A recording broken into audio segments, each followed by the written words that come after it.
Hello guys, नमस्कार। स्वागत है आप सभी का आपके अपने YouTube channel Saurabh sir mathematics में। बात करेंगे आज इस सेशन में भारतीय राज्य व्यवस्था यानी इंडियन पॉलिटी के बारे में। ये हमारा पार्ट नंबर 2 रहेगा। इससे पहले एक पार्ट हमने करा दिया है जिसका कि आपको आई बटन पर लिंक मिल जाएगा। यदि आपने नहीं देखा है तो उसको ज़रूर देखें, क्योंकि ये बहुत ही सेलेक्टिव क्वेश्चंस हैं इस सेशन में जो हम बात कर रहे हैं, ये भी और पिछले सेशन में की है बात वो भी। यदि आप किसी भी एग्जाम्स की तैयारी कर रहे हैं और उसमें इंडियन पॉलिटी का पार्ट आता है तो ये सेशन काफ़ी आपके लिए महत्वपूर्ण रहते हैं। आपको एक लिंक आपका डिस्क्रिप्शन बॉक्स में भी मिल जाएगा, वहाँ पर भी जाकर आप अपनी तैयारी को कर सकते हैं। जो डिस्क्रिप्शन बॉक्स में दिया होगा वह संविधान से संबंधित जो प्लेलिस्ट है उसमें आपको मिलेगा, और इसमें बात करेंगे भारतीय संविधान की ऐतिहासिक पृष्ठभूमि यानी historical background of the Indian constitution के बारे में। जो भी महत्वपूर्ण प्रश्न होंगे उन पर चर्चा करने वाले हैं।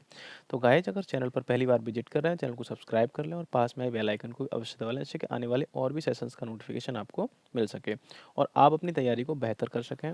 साथ ही आपको बता दिया जाए कि ये सेशन का जो टाइम है शाम को 7 बजे आपके लिए एक एजुकेशनल सेशन आता है, जो कि आपकी कॉम्पिटिटिव एग्जाम से रिलेटेड काफ़ी महत्वपूर्ण प्रश्न होते हैं उसमें, तो उन्हें ज़रूर देखें, स्किप ना करें। सेशन अच्छा लगता है तो लाइक ज़रूर करें, साथ ही अपने दोस्तों के साथ भी इसको शेयर करें, इससे कि वो भी अपनी तैयारी को अच्छे से कर सकें। चलिए बात करते हैं यहाँ पर आप क्वेश्चन की। क्वेश्चन ये आपका कल वाला क्वेश्चन है जिसका कि आपसे हमने कमेंट के लिए आंसर पूछा था, क्या इसका राइट आंसर हो जाएगा। जो क्वेश्चन था आपका कि लक्काद्वीप, मिनिकॉय और अमीन दीवी द्वीप का नाम बदलकर लक्षद्वीप किस वर्ष में संसदीय अधिनियम द्वारा किया गया था। तो कौन से वर्ष में किया गया था, इसका राइट आंसर आपको बताना था। ऑप्शन ए दे रखा था 1973, ऑप्शन बी है 1971, ऑप्शन सी है 1970, ऑप्शन डी है 1972। राइट आंसर दोस्तों इसको आपको बताना था, और ये CHSL की परीक्षा 2015 में आया हुआ प्रश्न था। पिछले सेशन का यह प्रश्न है और इसमें बात करेंगे इसकी आंसर की, क्या इसका करेक्ट आंसर हो जाएगा। तो इसका जो राइट आंसर था 1973, ऑप्शन ए इसका एकदम से करेक्ट आंसर दोस्तों हो जाएगा। जो लक्काद्वीप, मिनिकॉय और अमीन दीवी द्वीप का नाम बदलकर लक्षद्वीप 1973 में संसदीय अधिनियम द्वारा किया गया था। तो यहाँ पर आपका ये राइट आंसर ऑप्शन ए हो जाएगा। अब बात करेंगे आज के सेशन के पहले प्रश्न की। तो ये आपका है 37 नंबर क्वेश्चन है, यहाँ से आपका ये सेशन स्टार्ट होता है। और क्वेश्चन आपका दे रखा है कि संघ राज्य क्षेत्र में निम्नलिखित में से क्या शामिल नहीं है। ऑप्शन ए है लक्षद्वीप, ऑप्शन बी अंडमान और निकोबार, ऑप्शन सी है जम्मू और कश्मीर, ऑप्शन डी है दिल्ली। फटाफट से इसका आंसर बताएंगे, क्या इसका राइट आंसर हो जाएगा। SSC स्टेनोग्राफर की परीक्षा में आया हुआ प्रश्न है, सी में और डी में। इसका आंसर करेंगे आप कमेंट, और कमेंट करने का आपका वही तरीका है जो आपको पिछले सेशन में बताया गया था।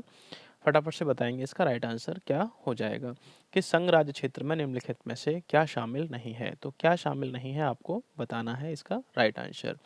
तो इसका जो राइट आंसर है दोस्तों, इसका जो राइट आंसर अब आपको देखना है इसमें क्या शामिल नहीं है। तो संघ राज्य क्षेत्र में तो लक्षद्वीप आपका शामिल है, अंडमान निकोबार द्वीप आपका शामिल है, और दिल्ली भी आपका शामिल है, और ये आपका जम्मू और कश्मीर भी आपका शामिल है। तो यहाँ पर ये क्वेश्चन चेंज हो जाएगा दोस्तों। करेक्ट आंसर आपका यहाँ पर कोई भी नहीं है यहाँ पर, और आता है तो उसमें स्टेट दिया होगा आपका, और संघ राज्य क्षेत्र नहीं होगा। तो यहाँ पर लक्षद्वीप भी संघ राज्य क्षेत्र है, जम्मू कश्मीर भी है, और अंडमान निकोबार और दिल्ली ये सभी आपके संघ राज्य क्षेत्र ही हैं। जम्मू कश्मीर को भी अभी संघ राज्य क्षेत्र बनाया है, जिसके साथ में कि लद्दाख को भी बनाया गया है संघ राज्य क्षेत्र। ये आपको दोस्तों याद रखना है। जम्मू कश्मीर एक संयुक्त राज्य को दो भागों में विभाजित करके लद्दाख और जम्मू कश्मीर यूटी बना दिया गया है। चलिए बात करेंगे अब नेक्स्ट क्वेश्चन की। क्वेश्चन आता है 38 नंबर क्वेश्चन है कि 1956 में राज्यों का पुनर्गठन करने से क्या हुआ था। ऑप्शन ए है 17 राज्य और 6 संघ राज्य क्षेत्र बने, ऑप्शन बी है 17 राज्य और 9 संघ राज्य क्षेत्र बने, ऑप्शन सी है 14 राज्य और 6 संघ राज्य क्षेत्र बने, ऑप्शन डी है 15 राज्य और 9 संघ राज्य क्षेत्र बने। SSC CPO परीक्षा 2015 में ये आया हुआ प्रश्न है, और इसका आपको आंसर करना है कमेंट। दोस्तों क्या इसका राइट आंसर है। आंसर कमेंट करने से आपका आत्मविश्वास बढ़ता है, और आंसर जरूर कमेंट किया करें, जिससे कि अपनी योग्यता का भी पता चलता है कि हमें कितनी और तैयारी की आवश्यकता है अभी कोई भी एग्जाम क्रैक करने के लिए। तो यहाँ पर इसका राइट आंसर बताएंगे। तो इसका जो करेक्ट आंसर है 14 राज्य और 6 संघ राज्य क्षेत्रों बने थे। कब? तो 1956 में बने थे। ये दोस्तों ऑप्शन सी आपका राइट आंसर हो जाएगा। तो 14 राज्य बने थे और कितने 6 संघ शासित प्रदेश बने थे। और जिसमें 14 राज्यों में कौन-कौन से राज्य थे तो आंध्र प्रदेश, असम, बिहार, मुंबई, केरल, मध्य प्रदेश, मद्रास, मैसूर, उड़ीसा, पंजाब, राजस्थान, उत्तर प्रदेश, पश्चिम बंगाल और जम्मू कश्मीर। ये आपके राज्य बने थे 14 और 6 जो केंद्र शासित प्रदेश बने थे वे हैं आपके दिल्ली, हिमाचल प्रदेश, मणिपुर, त्रिपुरा, अंडमान और निकोबार द्वीप समूह और लक्का द्वीप ये बने थे 56 में। फिर 1973 में जाकर लक्का द्वीप का लक्षद्वीप बन गया था एक द्वीप समूह। तो यहाँ पर आपका राइट आंसर हो जाएगा ऑप्शन सी। बात करते हैं यहाँ पर क्वेश्चन नंबर 39 की। अब 39 नंबर क्वेश्चन है कि निम्नलिखित में से कौन सा राजनीतिक अधिकार नहीं है। तो कौन सा राजनीतिक अधिकार नहीं है? ऑप्शन ए है मत देने का अधिकार, ऑप्शन बी है जीवन का अधिकार, ऑप्शन सी है चुनाव लड़ाई लड़ने का अधिकार, ऑप्शन डी है सरकार के अधिशासी निकायों के पास शिकायत करने का अधिकार। एसएससी मैट्रिक स्तरीय परीक्षा में यह क्वेश्चन आया हुआ है। राइट आंसर दोस्तों इसका आपको बताना है, क्या इसका करेक्ट आंसर हो जाएगा। कौन सा अधिकार है जो कि राजनीतिक अधिकार नहीं है? करेक्ट आंसर इसका आप करेंगे कमेंट। राइट आंसर इसका क्या हो जाएगा? तो जो जीवन का अधिकार है वह आपका राजनीतिक अधिकार नहीं है। जीवन का जो अधिकार है ये आपका राजनीतिक अधिकार नहीं है। बाकी आपका मत देने का अधिकार राजनीतिक अधिकार है। आप स्वतंत्र हो, किसी को भी मत दे सकते हो। चुनाव लड़ने का अधिकार है और सरकार के अधिशासी निकायों के पास शिकायत करने का अधिकार भी इसमें शामिल है।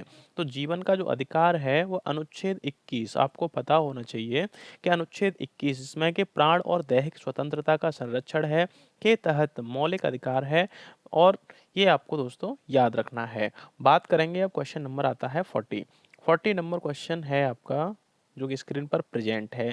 निम्नलिखित में से किस ईस्वी यानी सन में भारतीय नागरिकों के मौलिक कर्तव्य संविधान में शामिल किए गए थे? तो मौलिक कर्तव्यों की यहाँ पर बात की जा रही है और मौलिक कर्तव्य यहाँ पर बात करेंगे तो मौलिक कर्तव्य आपके कहाँ से लिए गए थे ये भी मैं आपको इसमें बताऊंगा। ऑप्शन ए है 1952 में, ऑप्शन बी है 1976 में, ऑप्शन सी है 1979 यानी 79 में, ऑप्शन डी है आपका 1981 यानी 81 में। संयुक्त हायर सेकेंडरी परीक्षा में आया हुआ यानी CHSL 10+2 की परीक्षा में आया हुआ प्रश्न है और इसका राइट आंसर आप बताएंगे, क्या इसका करेक्ट आंसर दोस्तों हो जाएगा। तो इसका जो करेक्ट आंसर दोस्तों होने वाला है वह 1976 इसका राइट आंसर हो जाएगा। ऑप्शन बी एकदम से करेक्ट आंसर हो जाएगा कि मौलिक कर्तव्यों को संविधान में शामिल किया गया था तो 1976 में किया गया था। सरदार पूर्ण सिंह समिति की सिफारिश हुई थी, उसके बाद में 42वें संविधान संशोधन जो कि 1976 में हुआ था और इसकी अगर दिनांक की बात की जाती है लागू होने की तो 3 जनवरी 1977 में ये लागू हुआ था। भारतीय संविधान में भाग 4 को 4A में कन्वर्ट किया गया था। 4 अलग था ही और 4 को ए और बनाया गया था इसका, जो कि इसके 51 के ए जो अनुच्छेद है उसमें जोड़कर भारतीय नागरिकों के 10 मौलिक कर्तव्य शामिल किए गए थे, जिनकी संख्या 86 में संविधान संशोधन 2002 के बाद में 11 हो गई थी। सबसे पहले जो मूल संविधान में शामिल किए गए थे मूल कर्तव्य कितने थे तो 10 थे और बाद में 2002 में कितनी हो गई थी 86 में संविधान संशोधन के थ्रू 11 हो गई थी। और ये मूल कर्तव्य कहाँ से लिए गए थे तो रूस से लिए गए थे, या ये दोस्तों आपको याद रखना है। बात करेंगे 41 नंबर क्वेश्चन की। क्वेश्चन नंबर आता है आपका कि भारतीय संविधान लागू हुआ था। ऑप्शन ए है 26 जनवरी 1950 को, 26 जनवरी 1952 को, ऑप्शन सी है 15 अगस्त 1948 को, ऑप्शन डी है 26 नवंबर 1949 को। एसएससी सीपीओ परीक्षा में आया हुआ प्रश्न है। राइट आंसर आपको बताना है, क्या इसका करेक्ट आंसर दोस्तों हो जाएगा।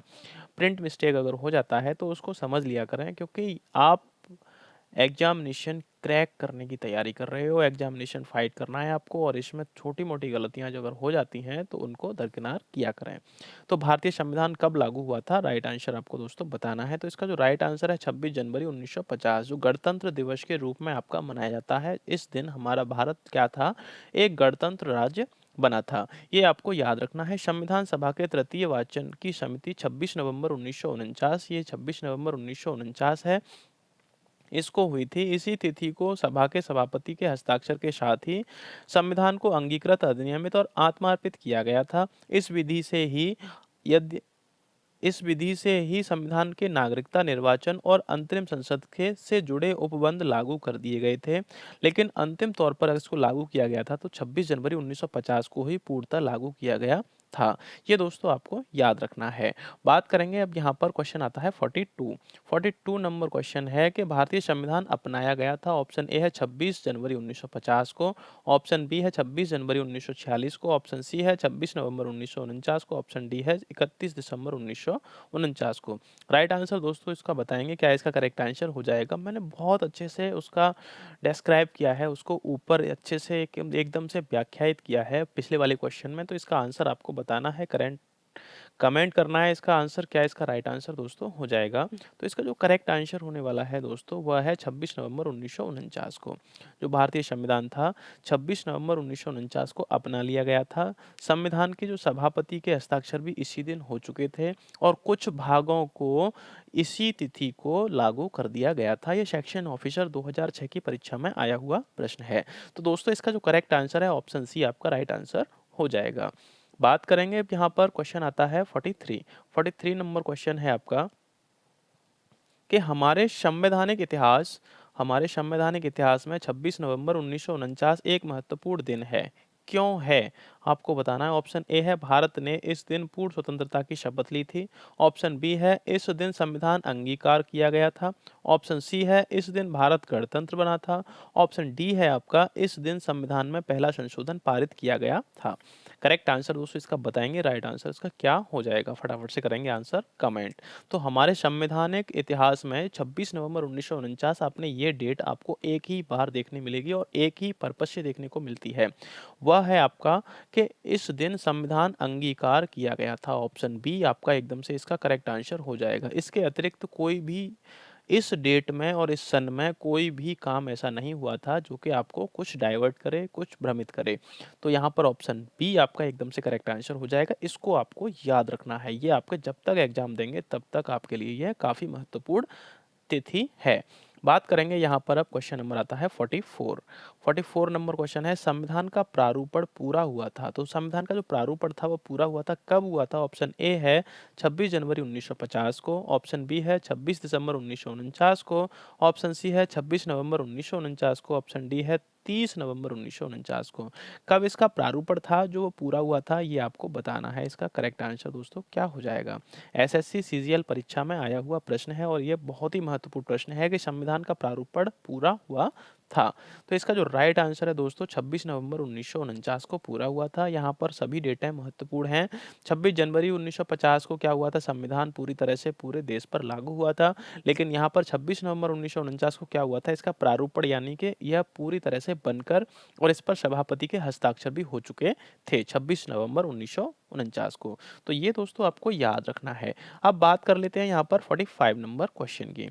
चलिए क्वेश्चन देखते हैं कि समग्र रूप से भारतीय संविधान लागू हुआ था। तो समग्र रूप से भारतीय संविधान कब लागू हुआ था? ये देखिए, ये आपको देखना बहुत जरूरी है कि कितने महत्वपूर्ण प्रश्न हैं कि समग्र रूप से भारतीय संविधान लागू हुआ था। एसएससी मल्टीटास्किंग स्टाफ में परीक्षा में आया है, स्टेनोग्राफर सी और डी दोनों परीक्षा में आया है, मैट्रिक स्तरीय परीक्षा में भी ये आ चुका है। तो समग्र रूप से भारतीय संविधान लागू हुआ था तो कब हुआ था? ऑप्शन ए है 26 जनवरी 1950 को, ऑप्शन बी है 15 अगस्त 1947 को, ऑप्शन सी है 15 अगस्त 1948 को, ऑप्शन डी है 26 नवंबर 1949 को।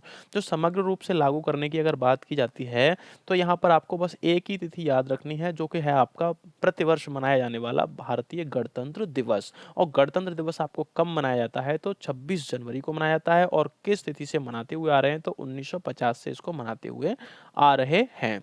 तो ये आपको दोस्तों याद रखना है। और अभी वाला जो गणतंत्र दिवस था वह कौन सा गणतंत्र दिवस था ये भी आपको करंट में याद रखना है कि जो 26 जनवरी 2023 में निकल कर गया है वह कौन सा गणतंत्र दिवस था। यदि आपको पता है तो आप हमें कमेंट करके जरूर बताएं। राइट आंसर दोस्तों इसका ऑप्शन ए हो जाएगा। तो यहाँ बात हो चुकी है, समग्र रूप से भारतीय संविधान लागू हुआ था तो 26 जनवरी 1950 में लागू हुआ था। अब बात करेंगे यहाँ पर भारत कि संविधान सभा का संवैधानिक सलाहकार कौन था? आपको बताना है इसका राइट आंसर। जो भारत की संविधान सभा का संवैधानिक सलाहकार था वह कौन था? तो ऑप्शन ए दे रखा है आपका doctor Rajendra Prasad, option B है doctor B are Ambedkar, option C है doctor sir B N Rao. Option D है आपका श्री के मुंशी। ये कै बार कितनी बार परीक्षा में आया है, तो एसएससी सीपीओ 2006 की परीक्षा में आ चुका है दोस्तों। और यहाँ पर ये एसएससी मैट्रिक स्तरीय परीक्षा जो 2006 में हुई थी तब भी आया था, और ये बाद में भी आया हुआ है। तो बताएंगे इसका राइट आंसर दोस्तों हो क्या जाएगा। जल्दी से करेंगे आंसर को कमेंट। जो कि संवैधानिक सलाहकार नियुक्त किया गया था, तो किसको संवैधानिक सलाहकार कहा जाता है, कौन है, तो यहाँ पर ऑप्शन सी आपका B N Rao right answer दोस्तों हो जाएगा। सर बी एन राव को संवैधानिक सलाहकार थे। भारत की संविधान सभा के संवैधानिक सलाहकार सर बी एन राव थे, ये आपको याद रखना है। और संविधान सभा की प्रथम बैठक कब हुई थी, तो 9 दिसंबर 1946 में हुई थी। ये भी आपको दोस्तों याद रखना है। जिस दिन क्या हुआ था, 9 दिसंबर को अस्थायी अध्यक्ष के रूप में सच्चिदानंद सिन्हा की अध्यक्षता में हुई थी।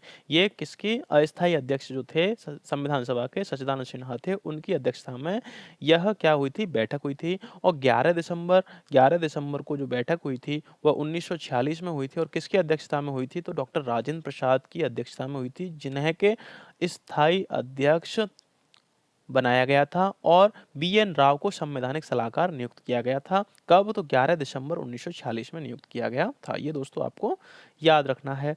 चलिए बात करते हैं यहाँ पर 47 नंबर क्वेश्चन की, कि भारतीय संविधान की रचना के समय संविधान सभा का संवैधानिक सलाहकार कौन था। जो रचना के समय, अब बात आती है रचना के समय संवैधानिक सलाहकार कौन था। अब पहले बात कर चुके हैं यहाँ पर कि संविधान सभा का संवैधानिक सलाहकार कौन था। तो क्वेश्चंस घुमा फिरा के दिए जाते हैं, क्वेश्चन को आपको केवल समझना है। अगर आप रटोगे तो गलत हो जाएगा क्वेश्चन, और रटने के बाद में वही क्वेश्चन अगर नहीं आता है तो आप डाउट में रहोगे। तो इसीलिए आपको क्वेश्चन को केवल समझना है कि यह कह क्या रहा है और किस तरह से घुमा के कह रहा है। तो ऑप्शन ए है आपका जवाहरलाल नेहरू, ऑप्शन बी है doctor Rajendra Prasad, option C है B N Rao, option D है doctor B are Ambedkar. Stenographer परीक्षा सी और डी परीक्षा दोनों में आ चुका है 2014 की परीक्षाओं में दोस्तों। फटाफट से बताएंगे इसका आंसर क्या, इसका करेक्ट आंसर हो जाएगा। तो इसका जो राइट आंसर दोस्तों होने वाला है, इसका जो राइट आंसर है B N Rao. Sir B N Rao की बात कही गई थी, पिछले वाले क्वेश्चन में भी मैंने आपको डिस्कस किया था बहुत अच्छी तरीके से। यदि आपको देखना है दोबारा से तो आप उसको बैक जाकर देख सकते हैं। तो इसका ऑप्शन सी एकदम से राइट आंसर हो जाएगा। अब बात करेंगे यहाँ पर क्वेश्चन नंबर 48 की। तो संघीय प्रकार के शासन का एक गंभीर दोष है। तो संघीय प्रकार का जो शासन होता है उसका क्या गंभीर दोष है। ऑप्शन ए है पृथकता का खतरा रहता है, ऑप्शन बी है सत्तावादी शासन रहता है, ऑप्शन सी है स्थानीय हितों की अपेक्षा, ऑप्शन डी है अकुशल प्रशासन। मैट्रिक स्तरीय परीक्षा 2008 में ये आया हुआ प्रश्न है। राइट आंसर दोस्तों इसका बताएंगे क्या इसका करेक्ट आंसर हो जाएगा। तो फटाफट से करेंगे आंसर कमेंट दोस्तों। तो यहाँ पर संघीय प्रकार के शासन का एक गंभीर दोष है, तो कौन सा दोष है संघीय शासन के प्रकार का, तो पृथकता का खतरा। ऑप्शन ए आपका एकदम से करेक्ट आंसर दोस्तों हो जाएगा। जो संघीय शासन में शक्तियों का केंद्र और राज्य के मध्य बंटवारा होता है, जिसमें पृथकता का खतरा बना रहता है। इसके विपरीत अगर देखा जाए तो एकात्मक शासन प्रणाली के अधिकांश शक्तियां केंद्रीकृत होने के कारण इनके सुदृढ़ीकरण तो बनी रहती है, परंतु इस पर स्थानीय हितों की उपेक्षा का आरोप लगा होता है। तो यहाँ पर ऑप्शन ए आपका एकदम से करेक्ट आंसर हो जाएगा। और विपरीत अगर जाएं तो स्थानीय हितों की उपेक्षा, सत्तावादी शासन और अकुशल शासन, ये आपको याद रखना है। तो इसका राइट आंसर है ऑप्शन ए, पृथकता का खतरा रहता है। बात करेंगे 49 नंबर क्वेश्चन की, कि सरकार की निम्न प्रणालियों में से किसमें द्विसदन पद्धति एक अनिवार्य लक्षण है। ऑप्शन ए है संसदीय प्रणाली, ऑप्शन बी राष्ट्रपति प्रणाली, ऑप्शन सी संघीय प्रणाली, ऑप्शन डी एकात्मक प्रणाली। फटाफट से करेंगे इसका आंसर कमेंट दोस्तों, क्या इसका राइट आंसर हो जाएगा। सीजीएल की परीक्षा 2012 में भी ये आया हुआ प्रश्न है। फटाफट बताएंगे आंसर। तो इसका तो दोस्तों राइट आंसर आपको बताना है, ऑप्शन सी आपका करेक्ट आंसर हो जाएगा। सरकार की निम्न प्रणालियों में से किसमें द्विसदन पद्धति एक अनिवार्य लक्षण है, तो संघीय प्रणाली में ये आपका अनिवार्य लक्षण है। संघीय प्रणाली के में जो केंद्रीय विधायिका 2 सदन वाली होती है, यहाँ क्या होता है, निम्न सदन में जनता का प्रतिनिधित्व होता है जिसे लोकसभा कहते हैं, जबकि उच्च सदन में प्रांतों का प्रतिनिधित्व होता है जिसमें क्या होता है कि राज्यसभा कहते हैं उसको। इसीलिए संघीय शासन प्रणाली में द्विसदनीय पद्धति एक अनिवार्य लक्षण है। तो यहाँ पर ऑप्शन सी आपका राइट आंसर हो जाएगा। लोकसभा और राज्यसभा, राष्ट्रपति, उपराष्ट्रपति, इन सभी के ऊपर आपके लिए मैं सेशन लेके आने वाला हूँ। यदि कोई भी आपका क्वेश्चन यहाँ से छूटता है तो समझ लीजिए कहीं से भी कोई क्वेश्चन छूटने वाला नहीं है। यहाँ पर सभी क्वेश्चंस को समाहित करूँगा, जो भी जितने तरह से क्वेश्चंस को पूछा गया है, उसी सभी क्वेश्चंस को यहाँ पर लाकर मैं पूछने वाला हूँ आपसे और आपके साथ में डिस्कस करने वाला हूँ उस क्वेश्चन के ऊपर। तो गाइस अगर सेशन अच्छा लगता है तो लाइक ज़रूर किया करें और चैनल पर पहली बार विजिट करते हैं तो चैनल को सब्सक्राइब और कर लें और साथ में आई बेल आइकन को भी दबा लें, जिससे कि आने वाले और भी सेशंस का नोटिफिकेशन आपको मिल सके और आप अपनी तैयारी को और अच्छे से कर सकें। तो गाइस बात करते हैं, यहाँ पर क्वेश्चन नंबर आता है 50 नंबर क्वेश्चन देखते हैं। तो निम्न लोकतांत्रिक केंद्रीकरण किसकी महत्वपूर्ण विशेषता है? ऑप्शन ए है लोकतांत्रिक राज्य, ऑप्शन बी है सर्वसत्तात्मक राज्य, ऑप्शन सी है समाजवादी राज्य, ऑप्शन डी है साम्यवादी राज्य। सीजीएल परीक्षा 2014 में आया हुआ प्रश्न है, फटाफट से करेंगे इसका राइट आंसर कमेंट। जो लोकतांत्रिक केंद्रीकरण है वह किसकी महत्वपूर्ण विशेषता है, ये आपको दोस्तों बताना है।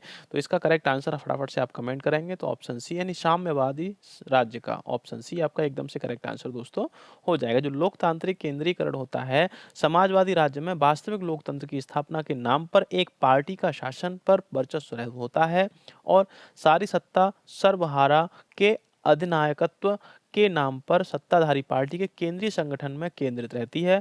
अगर उदाहरण के लिए देखा जाए तो पूर्व सोवियत संघ, चीन, उत्तर कोरिया और क्यूबा, ये जो है वहां पर लोकतांत्रिक केंद्रीकरण है और यहाँ पर समाजवादी राज्य इसकी विशिष्टता है। ये दोस्तों आपको याद रखना है।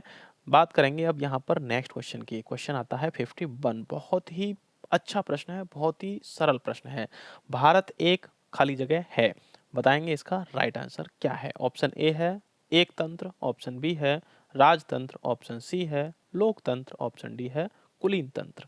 चलिए बताइए इसका आंसर, क्या इसका राइट आंसर दोस्तों हो जाएगा? फटाफट से करेंगे इसका आंसर कमेंट। तो और ये आया हुआ है आपका मैट्रिक स्तरीय परीक्षा 2017 में आया हुआ है, वो भी ऑनलाइन वाली परीक्षा में। बताएंगे इसका करेक्ट आंसर। तो यह क्या है हमारा? भारत एक लोकतंत्र है, ऑप्शन सी आपका राइट आंसर हो जाएगा। क्या है? भारत लोकतंत्र है। लोकतंत्र शब्द का अंग्रेजी का पर्याय अगर देखा जाए तो डेमोक्रेसी होता है। क्या होता है? डेमोक्रेसी, जिसकी उत्पत्ति ग्रीक मूल शब्द जो डेमोस होता है से हुई है। डेमोस का अर्थ होता है जनसाधारण। क्या होता है? जनसाधारण। सभी का अर्थ यहाँ पर आपको मालूम पड़ रहा है कि डेमोस का क्या अर्थ होता है? जनसाधारण। और जनसाधारण इस शब्द में क्रेसी जो है शब्द जोड़ा गया है। क्या है? डेमोस में क्रेसी शब्द जोड़ा गया है तो इससे मिलकर बना है डेमोक्रेसी। तो जिसका के शासन अर्थ है शासन होता है। किसका? डेमोक्रेसी। क्रेसी जो शब्द है उसका होता है शासन, यानी जनता का शासन। तो स्पष्ट होता है इससे क्या कि डेमोक्रेसी शब्द का जो अर्थ है जनता का शासन है। तो यहाँ लोकतंत्र है, भारत क्या है? एक लोकतंत्र है। लोकतंत्र यानी डेमोक्रेसी, डेमोक्रेसी बोले तो जनता का शासन। आपको याद रखना है दोस्तों, कभी आप भूलोगे नहीं। बात करते हैं यहाँ पर 52 नंबर क्वेश्चन की। चलिए क्वेश्चन आता है आपका 52। बात करेंगे यहाँ पर कि निम्न में से कौन सा संशोधन अधिनियम मिनी संविधान माना जाता है? मैंने पिछले सेशन में भी आपको बताया था। यदि आपने सेशन देखा है तो इसका आंसर आप फटाक से कमेंट कर दोगे और छाप दोगे यदि अपने पेपर में भी आता है क्वेश्चन तो। ऑप्शन ए है 7वां संविधान संशोधन अधिनियम 1956, ऑप्शन बी है 24वां संविधान संशोधन अधिनियम 1971, ऑप्शन सी है 42वां संविधान संशोधन 1976, ऑप्शन डी है 44वां संविधान संशोधन 1978। ये CHSL की परीक्षा में आया हुआ प्रश्न है 2013 में। करेंगे इसका आंसर दोस्तों कमेंट। क्या इसका एकदम से राइट आंसर हो जाएगा? फटाफट से बताएंगे इसका आंसर, जो कि आपको मिनी कॉन्स्टिट्यूशन यानी कि लघु संविधान, मिनी कॉन्स्टिट्यूशन, मिनी संविधान के नाम से जाना जाता है। आपको बताना है इसका राइट आंसर। तो ऑप्शन सी आपका करेक्ट आंसर हो जाएगा। 42वां संविधान संशोधन था जो स्वर्ण सिंह समिति की सिफारिशों पर जो हुआ था, जिससे कि प्रस्तावना में कुछ संशोधन हुए थे, वे आपका 42वां संविधान संशोधन था, जिसके अंतर्गत के आपको मूल कर्तव्यों को शामिल किया गया था 51(1) में, 51 के का में। वही आपका मिनी कॉन्स्टिट्यूशन कहा जाता है। तो जो 42वां संविधान संशोधन है आपका, ये आपका राइट आंसर हो जाएगा। 42वें संविधान संशोधन कब हुआ था? 1976 में। लघु संविधान कहा जाता है। प्रस्तावना में भी इससे क्या हुआ था? संशोधित हुई थी। ऑप्शन सी आपका राइट आंसर है। और 44वें संविधान संशोधन 1978 की अगर बात करें तो इस संविधान संशोधन के अंतर्गत जो आपका मूल अधिकार में आता था संपत्ति का अधिकार, उसको यहाँ से संपत्ति के अधिकार को मूल अधिकारों से निष्कासित कर दिया था और उसको एक विधिक अधिकार बना दिया गया था। ये भी आपको दोस्तों याद रखना है। अब बात करेंगे यहाँ पर 53 नंबर क्वेश्चन की। क्वेश्चन आता है 53 कि भारत में एकल नागरिकता की अवधारणा अपनाई गई है। तो कहाँ से लिया गया है एकल नागरिकता को? क्योंकि कहीं से तो आया होगा, या फिर भारत की ही उपज है कि एकल नागरिकता होनी चाहिए, या एक ही भारत की और उत्तर प्रदेश की नागरिकता जो है वह एक ही होगी, या फिर उत्तर प्रदेश की नागरिकता अलग होगी और भारत की नागरिकता अलग होगी। इस तरह की नागरिकताएं होती हैं। तो एकल नागरिकता तो ये होती है कि उत्तर प्रदेश की और भारत की एक ही नागरिकता होगी, और अगर दोहरी नागरिकता होती है तो उत्तर प्रदेश की अलग नागरिकता होगी और भारत देश की अलग नागरिकता होगी। इस तरह के यहाँ पर प्रावधान मिलते हैं। तो अब यहाँ पूछा गया है भारत में एकल नागरिकता की अवधारणा कहाँ से अपनाई गई थी? ऑप्शन ए है इंग्लैंड से, ऑप्शन बी है यूएसए से, ऑप्शन सी है कनाडा से, ऑप्शन डी है फ्रांस से। ये सीजीएल परीक्षा 2011 में आया हुआ प्रश्न है दोस्तों। फटाफट से बताएंगे इसका राइट आंसर क्या हो जाएगा। जल्दी से आंसर करेंगे कमेंट। तो इसका जो करेक्ट आंसर है दोस्तों वह इंग्लैंड से है। ऑप्शन ए आपका राइट आंसर हो जाएगा। इंग्लैंड से क्या किया था? भारत में एकल नागरिकता की अवधारणा को अपनाया गया था। और ये आपको दोस्तों याद रखना है। और दोहरी नागरिकता की बात की जाती है तो आपको यूएसए के संविधान को थोड़ा सा देखना चाहिए। वहां पर दोहरी नागरिकता है, उसके स्टेट की अलग रहती है और सेंट्रल की नागरिकता अलग रहती है। चलिए बात करेंगे यहाँ पर अब क्वेश्चन नंबर 54 की। 54 नंबर आपका क्वेश्चन आता है यहाँ पर। क्वेश्चन देखते हैं कि दोहरी नागरिकता निम्नलिखित में से किसकी विशेषता है? ऑप्शन ए है एकात्मक सरकार, ऑप्शन बी है संघीय सरकार, ऑप्शन सी है संसदीय सरकार, ऑप्शन डी है राष्ट्रपति शासित सरकार। स्टेनोग्राफर परीक्षा 2011 में भी ये आया हुआ प्रश्न है। फटाफट से बताएंगे इसका राइट आंसर दोस्तों क्या हो जाएगा। जल्दी से करेंगे आंसर कमेंट। तो इसका करेक्ट आंसर आपको बताना है कि जो दोहरी नागरिकता है किसकी विशेषता है। फटाफट से बताएंगे इसका आंसर। तो इसका जो राइट आंसर है दोस्तों संघीय सरकार की विशेषता है। दोहरी नागरिकता जो है क्या है? संघीय सरकार की विशेषता है। ऑप्शन बी आपका करेक्ट आंसर हो जाएगा। संघीय सरकार में दोहरी नागरिकता यानी राज्य की अलग और संघ की अलग हो सकती है। अमेरिका की संघीय सरकार में दोहरी नागरिकता की व्यवस्था है, जो मैंने अभी आपको पिछले वाले क्वेश्चन में बताया था। तो ये दोस्तों आपको याद रखना है। बात करेंगे 55 नंबर क्वेश्चन की। क्वेश्चन है आपका कि संविधान का कौन सा भाग नागरिकता के प्रावधानों से संबंधित है? बताइए। ऑप्शन ए है भाग 2, ऑप्शन बी है भाग 3, ऑप्शन सी है भाग 4, ऑप्शन डी है भाग 5। करेंगे इसका राइट आंसर कमेंट दोस्तों क्या इसका राइट आंसर हो जाएगा।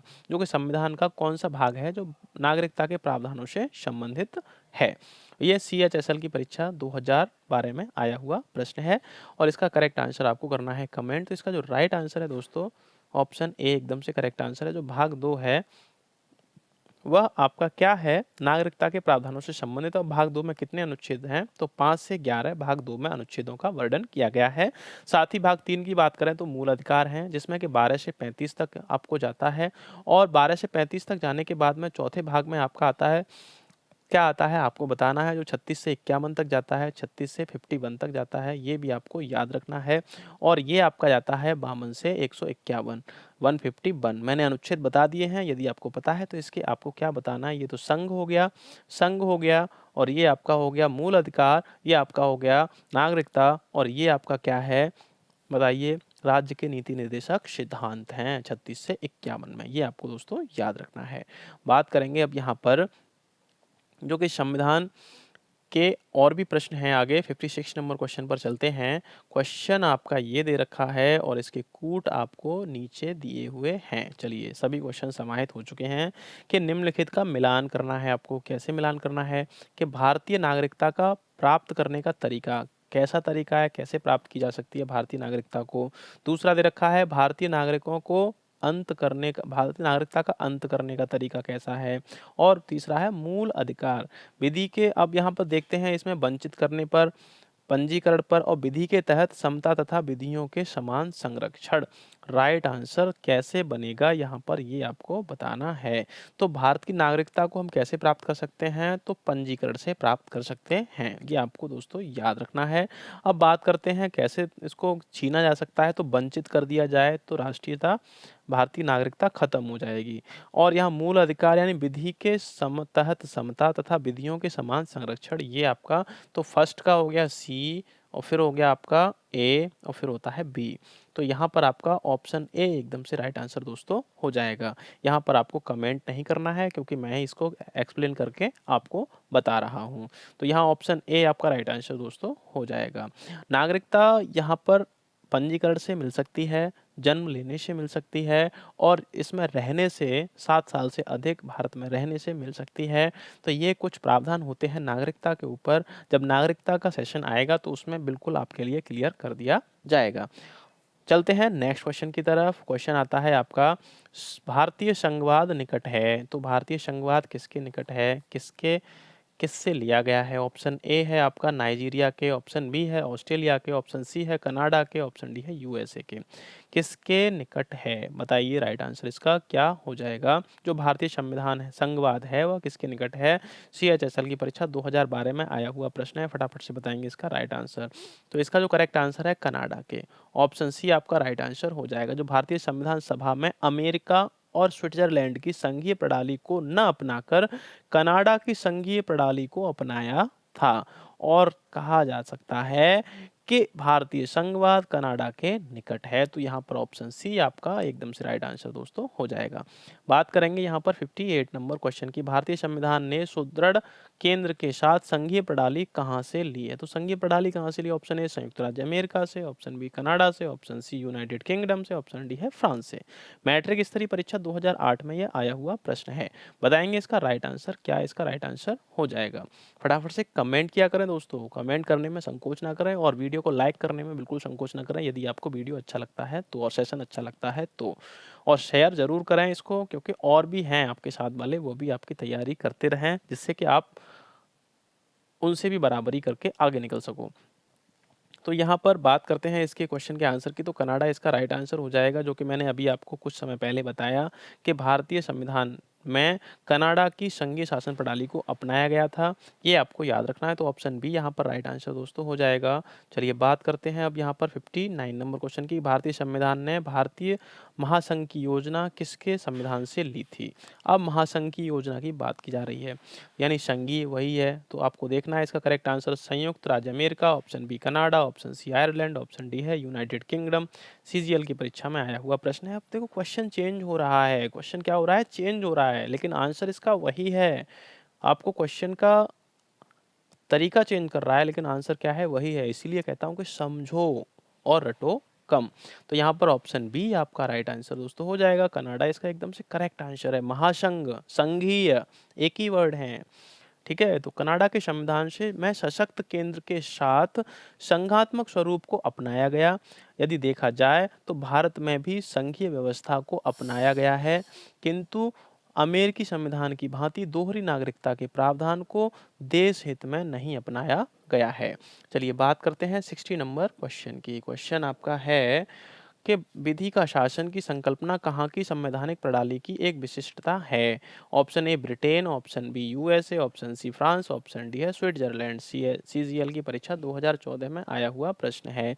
बताएंगे इसका राइट आंसर दोस्तों क्या हो जाएगा? तो विधि का शासन जो लिया गया है आपका ब्रिटेन से लिया गया है। किससे लिया गया है? ब्रिटेन से। ऑप्शन ए आपका राइट आंसर दोस्तों हो जाएगा। विधि की सर्वोच्चता इंग्लैंड की संस्थाओं की प्रधान विशेषता है। विधि के शासन का सीधा अर्थ यह है कि इंग्लैंड में विधि का शासन है, न कि किसी व्यक्ति की निरंकुश इच्छा का। कोई व्यक्ति चाहे कितनी भी उच्च पदों पर पदासीन क्यों न हो, विधि के नियंत्रण में से मुक्त नहीं है। विधि की दृष्टि में सभी नागरिक कैसे हैं? समान हैं। तो ऑप्शन ए यहाँ पर आपका राइट आंसर हो जाएगा। विधि का जो शासन है वह कहाँ से लिया गया है? तो ब्रिटेन से लिया गया है। बात करेंगे 61 नंबर क्वेश्चन की, यानी 61। ऑप्शन दे रखे हैं यहाँ पर आपको, पहले क्वेश्चन पढ़ेंगे कि भारत के संविधान का निर्माता किसे माना जाता है? ऑप्शन ए है Mahatma Gandhi, option B are Ambedkar, option C है जवाहरलाल नेहरू, ऑप्शन डी है BN राव। मल्टीटास्किंग इस परीक्षा में 2011 में भी आया हुआ था ये प्रश्न। राइट आंसर इसका बताएंगे, क्या इसका करेक्ट आंसर हो जाएगा? ये तो आपको शायद सभी को पता ही होगा। तो ऑप्शन बी यहाँ पर करेक्ट आंसर है, डॉक्टर भीमराव अम्बेडकर। तो भीमराव अम्बेडकर को ही संविधान का निर्माता माना जाता है। भारत के संविधान का निर्माता डॉक्टर भीमराव अंबेडकर को माना जाता है, ये आपको याद रखना है।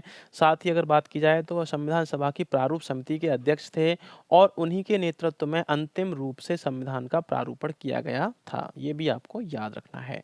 चलिए बात करते हैं यहाँ पर 62 नंबर क्वेश्चन की कि निम्नलिखित में से कौन भारतीय संविधान की प्रारूपण समिति के सदस्य नहीं थे। आपको बताना है यहाँ पर कि सदस्य नहीं थे, तो कौन नहीं थे ये आपको दोस्तों बताना है। तो ऑप्शंस दे रखे हैं आपके। ऑप्शन ए है B are Ambedkar, option B है अल्लादी कृष्णा स्वामी, ऑप्शन सी है गोपालाचारी अयंगर, ऑप्शन डी है राजेंद्र प्रसाद। सीपीओ परीक्षा 2015 में ये आया हुआ प्रश्न है। इसका राइट आंसर दोस्तों आपको करना है कमेंट। तो भारतीय संविधान की प्रारूपण समिति में जो गोपालाचारी अयंगर और राजेंद्र प्रसाद क्या थे दोस्तों, सदस्य नहीं थे। ये दोनों क्या थे, सदस्य नहीं थे। संविधान सभा में जो सदस्य थे तो 7 सदस्यीय प्रारूप समिति में डॉक्टर भीमराव अंबेडकर अध्यक्ष थे और K M Munshi, Alladi Krishnaswami Ayyangar और B L Mishra, D P Khaitan, N Gopalaswami Ayyangar और मोहम्मद सादुल्ला सदस्य थे। तो कितने सदस्य थे टोटल, 7, जिसमें से भीमराव अंबेडकर जो थे अध्यक्ष थे। राइट आंसर आपका ये दोनों हो जाएंगे, इसी वजह से यहाँ पर बी और डी करेक्ट आंसर होंगे। जो भी त्रुटि होगी क्वेश्चन में, मिस्टेक होगी, उसको यहाँ पर आपके लिए सार्वजनिक कर दिया जाएगा, जिससे कि आपको कोई भी डाउट न रहे। बात करेंगे यहाँ पर 63 नंबर क्वेश्चन की। 63 नंबर क्वेश्चन थोड़ा सा बड़ा है आपका, करेंगे इसकी आंसर कमेंट। तो दोस्तों यहाँ पर क्वेश्चन है कि भारतीय संविधान के आधारभूत अभिलक्षण कौन से हैं जिन्हें अनुच्छेद 368 के अंतर्गत संशोधित नहीं किया जा सकता है। ऑप्शन ए है संप्रभुता, भूभागीय अखंडता, संघीय प्रणाली और न्यायिक समीक्षा। ऑप्शन बी है संप्रभुता, भूभागीय अखंडता और शासन की संसदीय प्रणाली। ऑप्शन सी है न्यायिक समीक्षा और संघीय प्रणाली। ऑप्शन डी है संप्रभुता, भूभागीय अखंडता, संघीय प्रणाली, न्यायिक समीक्षा और शासन की सदस्यीय प्रणाली। करेक्ट आंसर दोस्तों बताएंगे इसका क्या करेक्ट आंसर हो जाएगा। तो इसका जो राइट आंसर है संप्रभुता, भूभागीय अखंडता और संघीय प्रणाली, न्यायिक समीक्षा और शासन की संसदीय प्रणाली। ऑप्शन डी आपका राइट आंसर दोस्तों हो जाएगा। जो भारतीय संविधान के आधारभूत लक्षणों में संप्रभुता, भूभागीय अखंडता, संघीय प्रणाली, न्यायिक समीक्षा और शासन की संसदीय प्रणाली आदि शामिल हैं। इन्हें अनुच्छेद 368 के अधीन संशोधित नहीं किया जा सकता। और देखा जाए तो एसआर बॉम्बई केस में उच्चतम न्यायालय ने इन्हें संविधान के आधारभूत लक्षणों में शामिल किया गया है। तो ये आपको याद रखना है, ऑप्शन डी इसका राइट आंसर दोस्तों हो जाएगा। अब बात करेंगे 64 नंबर क्वेश्चन की। हमारे संविधान में न्यायिक समीक्षा की धारणा किस देश की संविधान से ली गई है। ऑप्शन ए है England, option B USA, option C Canada, option D Australia. CGL की परीक्षा में आया हुआ प्रश्न है, जो न्यायिक समीक्षा है वह किस संविधान से ली गई है। राइट आंसर दोस्तों इसका आपको करना है कमेंट, फटाफट से कर दीजिए आंसर कमेंट। क्या है इसका करेक्ट आंसर दोस्तों हो जाएगा। तो यूएसए इसका राइट आंसर दोस्तों हो जाएगा। संयुक्त राष्ट्र अमेरिका, यूएसए इसका राइट आंसर हो जाएगा। अमेरिका संविधान से भारतीय संविधान के निर्माताओं द्वारा न्यायिक समीक्षा जो आपकी है उसको तथा मौलिक अधिकार और संविधान की सर्वोच्चता, उपराष्ट्रपति के से संबंधित व्यवस्था, राष्ट्रपति व उच्च न्यायालय के न्यायाधीशों को हटाने की प्रक्रिया ग्रहण की गई है दोस्तों। कहाँ से, तो यूएसए के संविधान से ग्रहण की गई है। काफ़ी कुछ योगदान है यूएसए का अपने संविधान में। तो ये आपका राइट आंसर ऑप्शन बी हो जाएगा। बात करेंगे 65 नंबर क्वेश्चन की। क्वेश्चन आपका है विश्व में सबसे बड़ा संविधान किस देश का है। ऑप्शन ए है Bharat, option B America, option C Britain, option D France. Tax assistant की परीक्षा में आया हुआ प्रश्न है, करेंगे आंसर इसका कमेंट। क्या है इसका राइट आंसर दोस्तों हो जाएगा, फटाफट से आंसर कमेंट करेंगे। तो विश्व में सबसे बड़ा जो संविधान है वो किस देश का है, तो भाई हम सबसे बड़े देश में रहते हैं। हमारा देश एक दिन सोने की चिड़िया कहा जाता था, तो हमारा भारत ही इसका राइट आंसर हो जाएगा, जिसका कि विश्व का सबसे बड़ा और लिखित संविधान है। सबसे बड़ा लिखित संविधान किसका है, भारत का है। इसमें कितने अनुच्छेद हैं, तो 395। तो इसमें मूलतः अनुच्छेद थे जब यह बनकर फ्री हुआ था तब। और 8 अनुसूचियाँ थीं, कितनी थीं? 8, जो कि अब 12 अनुसूचियाँ हो गई हैं और अनुच्छेदों की अगर बात की जाए तो 448 अनुच्छेद से प्लस में चल रहे हैं वर्तमान में। तो ये बहुत बड़ा संविधान है देश का, और विश्व का सबसे बड़ा संविधान भारत का ही है जो लिखित संविधान। बात करेंगे क्वेश्चन की कि संघ यानी संघीय सूची में कितने मद हैं? राइट आंसर आपको बताना। ऑप्शन ए है 52, ऑप्शन बी है 66, ऑप्शन सी है 97, ऑप्शन डी है 99। करेक्ट आंसर दोस्तों करिए कमेंट, क्या इसका राइट आंसर हो जाएगा जो संघीय सूची में कितनी मदें हैं? बताएंगे इसका राइट आंसर तो है CHSL परीक्षा 2014 में भी आया हुआ यह प्रश्न है। तो उसमें 97 कितनी मदें हैं? 97 मदें हैं। संघीय जो सूची है उसमें 97 मद हैं। राज्य सूची की अगर बात की जाए तो उसमें 66 मद हैं। कितने हैं? 66। और अगर समवर्ती सूची की बात की जाए तो 47 इसमें मद हैं। कितनी है? 47 यानी 47 मदें हैं। ये आपको बात याद रखना है। और यहाँ पर राइट आंसर आपका है ऑप्शन सी 97। बात करेंगे यहाँ पर 68 नंबर क्वेश्चन की। तो स्थानीय सरकारें आधार हैं किसका? है अभिजात तंत्र का, ऑप्शन बी धर्मनिरपेक्षवाद का, ऑप्शन सी है लोकतंत्र का, ऑप्शन डी है आरक्षण का। FCI परीक्षा 2012 में भी यह पूछा हुआ प्रश्न है। फटाफट से आंसर करेंगे दोस्तों इसका कमेंट, क्या इसका राइट आंसर हो जाएगा? जो स्थानीय सरकारें आधार हैं किसका है? तो लोकतंत्र का आधार है। ऑप्शन सी आपका राइट आंसर दोस्तों हो जाएगा। स्थानीय सरकारों का आधार लोकतंत्र होता है क्योंकि लोकतंत्र को जीवित बनाने के लिए लोगों की सहभागिता आवश्यक होती है। पंडित जवाहरलाल नेहरू ने कहा था, क्या कहा था? गांव के लोगों को अधिकार सौंपने चाहिए, उनको काम करने दो, चाहे वे हजारों गलतियां करें, इससे डरने की आवश्यकता नहीं है। तो यहाँ पर स्थानीय सरकारें आधार है किसका? तो लोकतंत्र का है। यहाँ पर ऑप्शन सी आपका राइट आंसर हो जाएगा। बात करेंगे यहाँ पर 69 नंबर क्वेश्चन की, जो कि आपका CPO परीक्षा में आया हुआ प्रश्न है। स्वतंत्र भारत में निम्नलिखित में से कौन सी प्रणाली लोकतंत्र के वास्तविक आधार के ही विपरीत जाती है? ऑप्शन ए है दलीय पार्टी यानी पार्टी प्रणाली, ऑप्शन बी है संसदीय प्रणाली, ऑप्शन डी है सी है जाति व्यवस्था, ऑप्शन डी है आर्थिक प्रणाली यानी अर्थव्यवस्था। बताइए इसका राइट आंसर दोस्तों, क्या इसका करेक्ट आंसर हो जाएगा? तो जो जातीय व्यवस्था है ये इसका राइट आंसर हो जाएगा।